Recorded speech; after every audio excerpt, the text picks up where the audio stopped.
오늘 하나님께서 우리에게 주신 말씀 누가복음 10장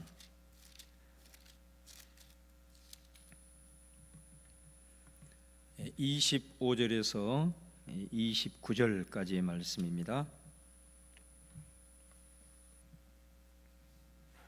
누가복음 10장 25절에서 29절까지 우리 같이 합독하겠습니다. 시작. 어떤 율법 교사가 일어나 예수를 시험하여 이르되 선생님, 내가 무엇을 하여야 영생을 얻으리이까? 예수께서 이르시되 율법에 무엇이라 기록되었으며 내가 어떻게 읽느냐? 대답하여 이르되 내 마음을 다하며 목숨을 다하며 힘을 다하며 뜻을 다하여 주 너의 하나님을 사랑하고 또한 내 이웃을 내 자신같이 사랑하라 하였나이다. 예수께서 이르시되 내 대답이 옳도다. 이를 행하라. 그러면 살리라 하시니 그 사람이 자기를 옳게 보이려고 예수께 여짜오되 그러면 내 이웃이 누구니까? 아멘. 자, 오늘 이 먼저 10장 25절 우리가 이제 봉독을 했지만은 한번 보시면 어떤 율법 교사가 일어나 예수를 시험하여 이르되 선생님, 내가 무엇을 하여야 영생을 얻으리이까? 그러니까 율법 교사가 예수님에게 질문을 합니다. 근데 그 질문을 하는데 시험을 하였다, 이런 말씀이 나옵니다. 그러니까 우리가 어떤 사람에게 질문을 할 때는 정말로 내가 몰라서 질문을 하는 경우가 있습니다. 그런데 질문이어도 상대방을 떠보기 위해서 질문하는 경우도 있습니다. 그러니까 이 경우는 사실은 자기 생각이 다 있는 거예요. 자기 주관이 다 설정이 돼 있는 거예요. 그래서 질문을 하는 거죠. 과연 이 사람이 나는 이런 생각을 갖고 있는데 이 사람은 어떤 생각을 갖고 있는가? 근데 이 율법 교사가 지금 예수님에게 질문하고 있는 이 질문은 후자예요. 예수님을 떠보기 위해서 질문을 지금 하고 있는 거죠. 그래서 이 오늘 본문의 말씀을 이 공동 번역에는 어떻게 번역을 해놨냐면 어떤 율법 교사가 일어서서 예수의 속을 떠보려고, 이렇게 번역이 돼 있어요. 그러니까 이 시험한다라는 것은 예수님의 속을 한번 헤아려 보고자, 떠보고자 이 질문을 지금 한 거죠. 이 사람은 오늘날로 말하면 거의 신학대학 교수 수준이라 이렇게 이제 보시면 돼요. 이 사람이 예수님을 떠보기 위해서 어떤 질문을 하냐면 내가 무엇을 하여야 영생을 얻겠습니까? 아주 본질적인 질문을 하는 거죠. 영생이라는 말, 구원이라는 말이잖아요. 자, 그런데 여러분, 이 사람의 질문을 우리가 좀 아주 주의 깊게 볼 필요가 있어요. 이 사람의 질문이 선생님, 내가 어떻게 해야 구원을 받겠습니까? 라고 질문을 하지 않고 내가 무엇을 해야 구원을 얻겠습니까? 내가 무엇을 해야 영생을 얻겠습니까? 이렇게 질문을 하고 있다는 거죠. 여러분, 우리가 구원이라고 하는 것, 영생이라고 하는 것은 우리가 무엇을 해야 얻을 수 있는 건 아니잖아요. 그죠? 그러니까 이 사람의 질문 속에서 지금 벌써 율법적인 냄새가 확 풍기는 거예요. 그래서 예수님이 이렇게 대답을 합니다. 26절에 보면은 예수께서 이르시되 율법에 뭐라고 기록이 되어 있느냐, 그리고 네가 그것을 어떻게 읽느냐, 이렇게 예수님이 말씀을 하시죠. 일단 예수님은 이 사람의 질문 속에 율법적인 냄새가 너무 많이 나는 거예요. 그래서 대답을 하지 않고 뭐라고 하냐면 율법에 뭐라고 기록되어 있어? 한번 네가 그거 어떻게 네가 생각하고 있는지, 네가 어떻게 그 말씀을 읽는지 네가 한번 얘기를 해봐라. 그래서 이 사람이 그 예수님의 말씀을 듣고 이제 얘기를 하는 거예요. 자, 10장 27절에 이렇게 이제 율법사가 자기가 질문을 던져놓고 이제 자기가 대답을 하는 거예요. 대답하여 이르되 네 마음을 다하며 목숨을 다하며 힘을 다하며 뜻을 다하여 주 너의 하나님을 사랑하고 또한 내 이웃을 내 자신같이 사랑하라 하였나이다. 아주 거침없이 일사천리로 예수님에게 대답을 합니다. 그러니까 이 사람이 얼마만큼 이 율법의 전문가라는 것을 잘 이제 알 수 있는 대목이죠. 근데 여러분, 이 지금 방금 율법 교사가 대답을 한 요 말씀, 자, 요 말씀이 다른 복음서에는 어떻게 기록이 되어 있는가 비교할 필요가 있어요. 자, 우리 한번 그 말씀을 한번 보도록 하겠습니다. 마가복음 12장 28절에서 31절입니다. 마가복음 12장 28절 31절 우리 한번 천천히 같이 한번 이 말씀 읽어볼까요? 시작. 서기관 중 한 사람이 그들이 변론하는 것을 듣고 예수께서 잘 대답하신 줄을 알고 나와 묻되 모든 계명 중에 첫째가 무엇이니까? 예수께서 대답하시되 첫째는 이것이니 이스라엘아 들으라. 주 곧 우리 하나님은 유일한 주시라. 내 마음을 다하고 목숨을 다하고 뜻을 다하고 힘을 다하여 주 너의 하나님을 사랑하라 하신 것이요. 둘째는 이것이니 내 이웃을 내 자신과 같이 사랑하라 하신 것이라. 이보다 더 큰 계명이 없느니라. 아멘. 자, 여기 보면 서기관의 질문이 뭐죠? 선생님, 모든 계명 중에서 제일 큰 계명이 뭡니까? 이렇게 질문하죠. 자, 그럴 때 예수님이 대답을 합니까? 안 합니까? 대답을 바로 하죠. 예수님이 대답을 해요. 오늘 우리가 방금 봉독했던 말씀이에요. 하나님을 사랑하고 이웃을 내 자신같이 사랑하는 것이 제일 큰 계명이란다 라고 예수님이 말씀을 해요. 그런데 누가복음 오늘 본문에 보면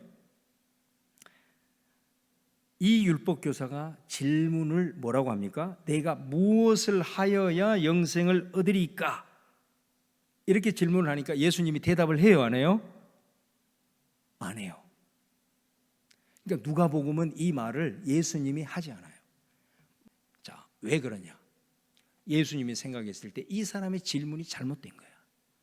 내가 무엇을 해야 영생을 얻겠습니까?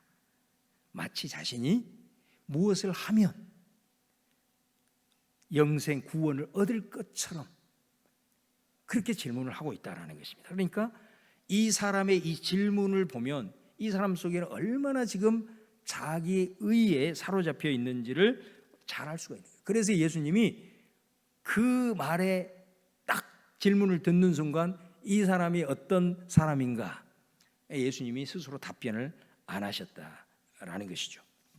28절에 이렇게 얘기해요. 예수께서 이르시되 네 대답이 옳도다. 이를 행해라. 그러면 살리라 하시니. 누가복음 10장 28절에 그렇게 말씀해요. 그런데 여러분, 지금 예수님이 이 말씀을 하셨다고 해서 네가 말한 게 진짜 맞다라고 인정한 말씀일까요? 그런 말씀이 아니에요. 이 말이.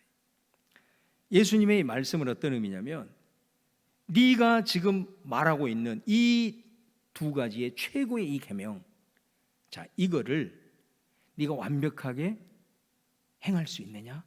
라고 질문을 던지는 거예요. 네가 과연 하나님을 사랑하되, 자, 잘 알고 있어. 너 네가 알고 있는 건 맞아. 근데 네가 하나님을 사랑하되 마음을 다해서, 목숨을 다해서, 힘을 다해서, 뜻을 다해서 사랑할 수 있겠느냐? 완벽하게 그 계명을 지킬 수 있겠느냐?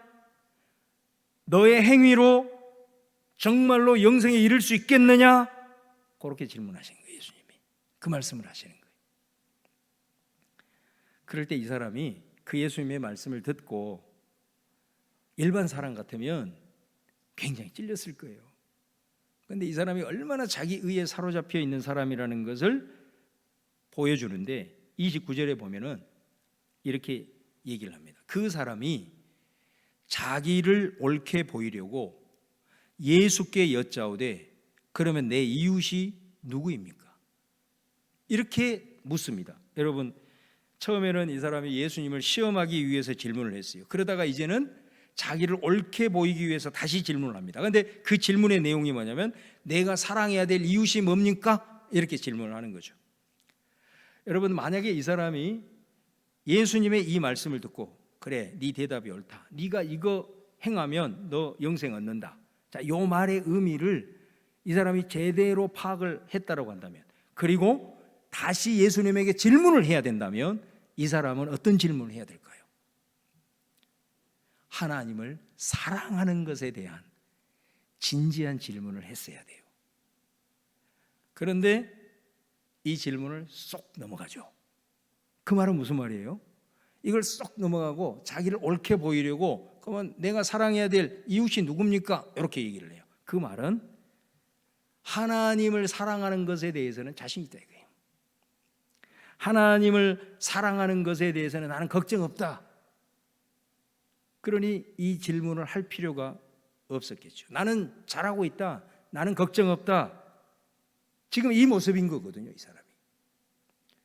마치 지금 이 사람의 모습은 누구를 보는 것 같냐면 누가복음 18장에 가보면 바리새인과 세리가 기도할 때 그 바리새인의 모습이에요. 이 모습이 18장 11절 말씀을 보시면 11절에 보면은 이렇게 기록이 되어 있습니다. 바리새인은 서서 따로 기도하여 이르되 하나님이여 나는 다른 사람들 곧 토색, 불의, 간음을 하는 자들과 같지 아니하고 이 세리와도 같지 아니함을 감사하나이다.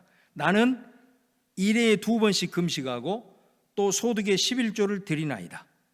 지금 이 사람이 하나님 앞에서 기도하면서 지금 요 말을 하고 있는 거거든요. 그러니까 이거는 기도라고 볼 수가 없어요. 이거는 하나님 앞에서 자기 의의를 드러내고 있는 거잖아요. 이 사람의 기도의 결과가 어떻게 나왔습니까? 14절에 보시면 누가복음 18장 14절에 보면 내가 너희에게 이르노니 이에 저 바리새인이 아니고 이 사람이 의롭다 하심을 받고 그의 집으로 내려갔느니라. 무릇 자기를 높이는 자는 낮아지고 자기를 낮추는 자는 높아지리라 하시니라. 바로 이 바리새인이 그렇게 하나님 앞에서 기도를 했는데 하나님 앞에 옳다 인정함을 못 받았다 이거예요. 오히려 세리가 오히려 하나님 앞에 의롭다 인정함을 받고 돌아갔다 이렇게 말씀하고 있거든요. 그러니까 이 바리새인의 모습이 지금 이 율법 교사의 모습이라는 거예요. 그러니까 이 사람은 지금 예수로 말미암아 하나님의 나라의 새 시대가 지금 열려진 거예요. 그런데 그 하나님의 나라의 새 시대와는 전혀 어울리지 않는 거예요. 이 사람에게는 영생하고는 아무런 상관이 없는 거예요. 여러분, 하나님의 나라의 새 시대를 여는 예수 그리스도의 이 하나님 나라 운동에는 자기가 의롭다고 주장을 하는 사람은 절대로 의롭게 될 수 없어요. 그거는 하나님을 사랑하는 것이 아니에요. 하나님을 사랑하는 자는 하나님 앞에서 사실은 서 있을 수가 없는 거예요. 이 사람이 영생을 얻는 사람이에요.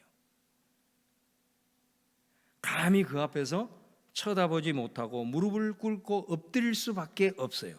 이게 하나님을 만난 사람이고 하나님을 사랑하는 사람이에요. 여러분, 하나님을 만나는 사람은 세리처럼 기도합니다.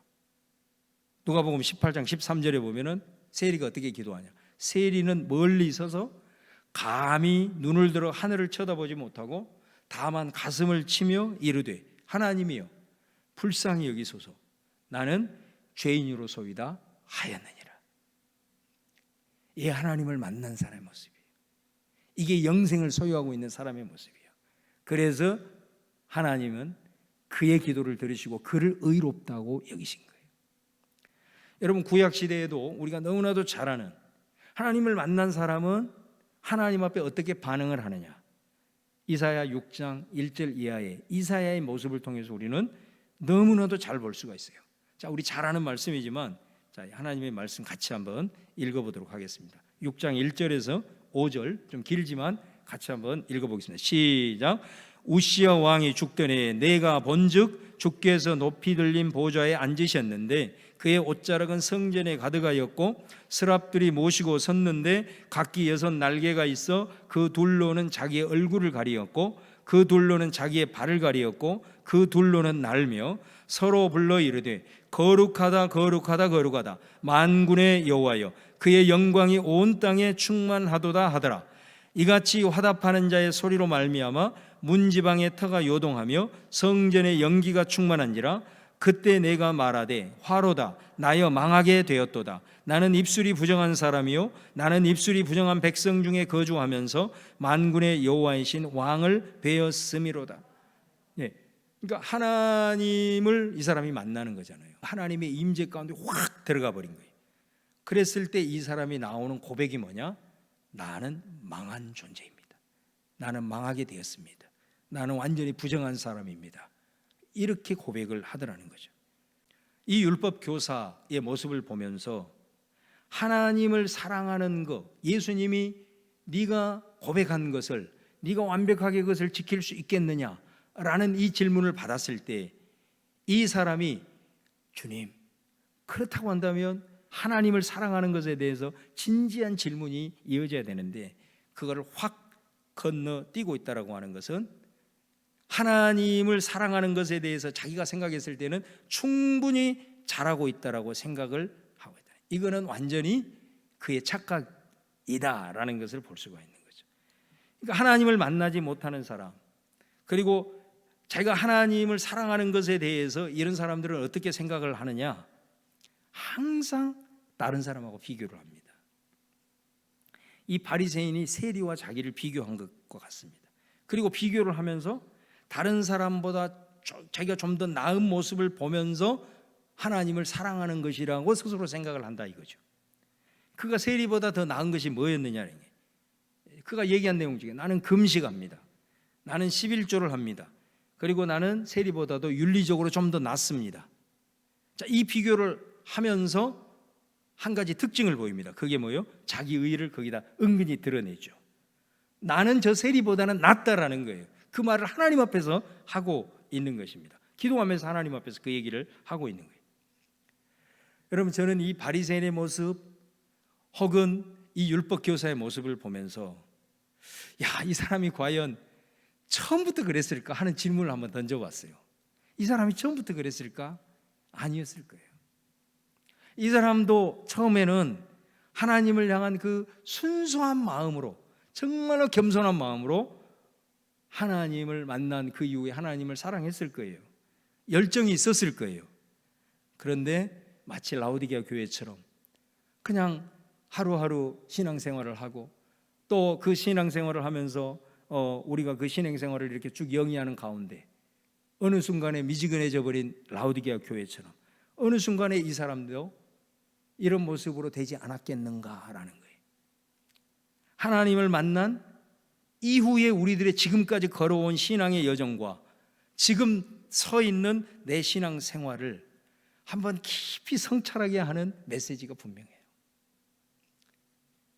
자, 그렇다고 한다면 하나님의 사랑하는 것에 대해서 건너뛰면서 영생에 대한 질문을 하고 있는 이 사람의 본 모습에 대해서 이 말씀을 기록하고 있는 누가가 어떻게 대답을 해주고 있느냐? 38절 이하를 보겠습니다. 38절, 누가복음 10장 38절을 같이 한번 봉독해 보겠습니다. 시작. 그들이 길 갈 때에 예수께서 한 마을에 들어가시매 마르다라 이름하는 한 여자가 자기 집으로 영접하더라. 자, 여기 보면 이제 사마리아인 비유 말씀이 끝난 다음에 바로 나오는 이 말씀입니다. 이게 10장의 마지막 부분인데, 자, 여기 보면 마르다, 이 집주인이 마르다예요. 그래서 이 마르다가 예수님을 이제 영접을 하면서 이제 예수님을 대접을 하는 과정입니다. 근데 이 집에는 마르다만 있는 게 아니죠. 39절에 보면 그에게 마리아라 하는 동생이 있어 주의 발치에 앉아 그의 말씀을 듣더니, 마리아가 나옵니다. 근데 이 마리아는 마르다의 동생으로서 지금 예수님 곁에 앉아가지고 열심히 예수님의 말씀을 듣고 있어요. 여기서 이 표현, 주의 발치에 앉았다, 이 표현이 아주 중요한 표현입니다. 다시 말하면 이 말씀은 예수님과 아주 가깝다, 영적으로 표현하면 정말로 예수님과는 친밀한 관계다, 그런 의미죠. 그러니까 이 마리아의 시선은 예수님에게 떼지를 않는 거예요. 예수님의 입에서 나오는 그 한마디 한마디를 놓치지 않고 있는 이 이제 모습을 보여주고 있는 거죠. 그런데 마르다는 예수님을 대접하기 위해서 열심히 일을 해요. 음식을 준비하면서 일이 많아서 분주했다 그러면, 그러다가 이 마르다가 예수님에게 와요. 예수님에게 와서 예수님에게 좀 불평 섞인 말을 합니다. 40절 말씀이에요. 40절 같이 한번 읽습니다. 시작. 마르다는 준비하는 일이 많아 마음이 분주한지라 예수께 나아가 이르되 주여 내 동생이 나 혼자 일하게 두는 것을 생각하지 아니하시나이까 그를 명하사 나를 도와주라 하소서. 자, 이렇게 마르다가 예수님에게 말을 하자 예수님이 이렇게 말을 합니다. 41절 42절 보겠습니다. 시작. 주께서 대답하여 이르시되 마르다야 마르다야 네가 많은 일로 염려하고 근심하나 몇 가지만 하든지 혹은 한 가지만이라도 족하니라. 마리아는 이 좋은 편을 택하였으니 빼앗기지 아니하리라 하시니라. 여러분, 예수님의 이 대답을 우리가 열심히 봉사하는 것보다 성경 공부하는 것을 더 좋아하시는구나, 이렇게 오해를 하시면 안 됩니다. 어떤 사람은 교회에서 쭉 하고 봉사하고 허드렛 일을 하는데 어떤 사람은 뭐 예배 잘 드려야 돼, 또 뭐 신령과 진정으로 예배를 드려야 돼, 그러면서 물 한 방울 손에 안 묻히려고 하지 않아요. 근데 예수님은 오히려 그런 사람을 더 좋아하시고 그 사람을 더 옳다고 했다, 이렇게 해석을 해버리면 이 말씀을 완전히 오해하고 있는 거예요. 이 말씀은 어떻게 이해를 해야 되냐면 이 율법 교사가 예수님에게 한 이 질문의 문맥 속에 있는 거예요. 그 관점에서 이 말씀을 해석을 해야 되는 거예요. 자, 마르다가 주님께 왔습니다. 그리고 말을 합니다. 주님, 나는 주님을 대접하기 위해서 열심히 일을 합니다. 근데 내 동생 마리아는 주님의 말씀을 듣고 있네요. 내 동생에게 말해서 나를 좀 도와달라고 하십시오 라고 주님께 지금 요청을 하고 있는 거죠. 여러분, 이 말의 의미가 뭐냐면 주님, 여러분 잘 들으세요. 주님, 내가 지금 하고 있는 일이 마리아가 하고 있는 일보다 훨씬 더 훌륭하다고, 훨씬 더 위대하다고 인정을 해 주십시오. 그 말인 거예요, 이 말이. 이 마르다의 문제가 뭐예요? 자기 의에 빠져 있는 거예요, 지금. 그러니 아무 일도 하고 있지 않는 이 마리아가 한심하게 보인 거예요. 지금 마리아가 이렇게 하고 있으면 됩니까? 완전히 자기 주관에 묶여 있는, 그리고 자기가 하고 있는 것에 대해서 자기 의에 빠져 있는, 자기 주관으로 상대방을 바라보니 아무 일도 하고 있지 않는 저 애는 한심한 모양인 거야. 바로 그 말인 거예요. 근데 예수님의 대답은 어때요? 전혀 의외의 대답이 나오죠. 이 마르다에게 뭐라고 하냐? 마르다야 마르다야, 참 너가 진짜 고생 많다. 그러면서 뭐라고 얘기하냐면 몇 가지만 하든지 혹은 한 가지만이라도 족하다. 자, 여러분, 이 말씀을 보면요, 우리가 이제 이 성경의 원문이 헬라어잖아요. 헬라어 원문 성경을 보면 여기에서 몇 가지만 하든지 이 말이 없어요. 그래서 여러분들이 혹시 영어 성경을 볼 수 있으면 영어 성경을 봐보세요. 이 구절이 없습니다. 그러면 헬라어 원문 성경하고 대부분의 영어 성경은 뭐만 있느냐? 한 가지만이라도 족하니, 요것만 나와 있어요. 그러니까 이 한 가지만이라도 족하다라는 말을 직역을 해보면 이게 무슨 말이냐면 단지 한 가지만 필요하다, 이 말이에요. 예수님이 이렇게 얘기를 하는 거예요. 그리고 단지 한 가지만 필요한데 그것을 누가 선택했다는 거예요? 마리아가 선택했다는 거예요. 그 말입니다, 이 말이. 그러니까 마르다의 생각을 예수님이 완전히 뒤집어 엎어버린 거예요. 그러니까 이 예수님의 말을 다시 조금 더 풀어보면, 마르다야, 너는 네가 나를 위해서 열심히 일한 것으로 인해서 나를 사랑한다고 생각하지, 그리고 그렇게 해야 영생을 얻는 것이라고 생각하지, 더 나아가 그러지 못한 자들은 나를 사랑하지도 않고 영생을 얻지 못하는 것이라고 너는 생각하고 있지. 예수님의 말씀이에요, 이 말이. 이 의미예요. 그러니까 예수님의 말씀은 뭐를 얘기하려고 하는 거예요? 마르다야, 율법 교사야, 영생은 그렇게 얻어지는 게 아니야. 영생은 네 공로로, 네가 무슨 행위를 한다고 해서 얻어지는 게 아니고 나의 친밀한 나와의 관계로. 나와 친밀한 관계는 너의 공로, 너의 행위가 아니라 나로부터 흘러나오는 은혜로, 그리고 나로부터 흘러나오는 그 영의 양식을 먹은 것으로 영생을 얻는 거야. 그 말씀을 하고 있는 거예요. 여러분, 예수님이 이 율법 교사의 질문에 비껴나간 것 같지만, 그리고 이 율법 교사가 자기는 하나님을 완벽하게 사랑한다고 생각하게 제쳐버리고 자기를 옳게 여기기 위해서 이웃사랑으로 넘어가고 있지만,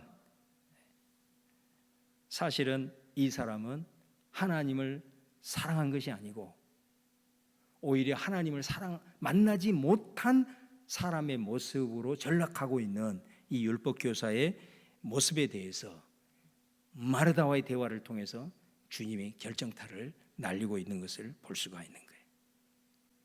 여러분, 이 말씀을 들으면서 지금 저와 여러분의 마음속에 어떤 마음이 드십니까? 저는 여러분에게, 저에게도 해당되는 질문이지만, 지금 이 말씀을 듣고 여러분 마음 가운데 드는 그 생각을 버리지 말라고 말씀드리고 싶어요. 그것이 어떤 것이든, 그것이 오늘 말씀을 통해서 성령께서 주시는 감동일 수도 있고, 때로는 그것이 성령의 탄식일 수도 있고, 또 때로는 우리에게 주시는 성령의 도전일 수도 있어요. 우리 자신이 한번 이 말씀 앞에 지금까지 걸어왔던 나의 신앙의 여정들, 그리고 지금 내가 하나님 앞에 서 있는 나의 신앙 생활을 한번 깊이 성찰해보는 그런 은혜가 여러분에게 있기를 주님의 이름으로 축원합니다.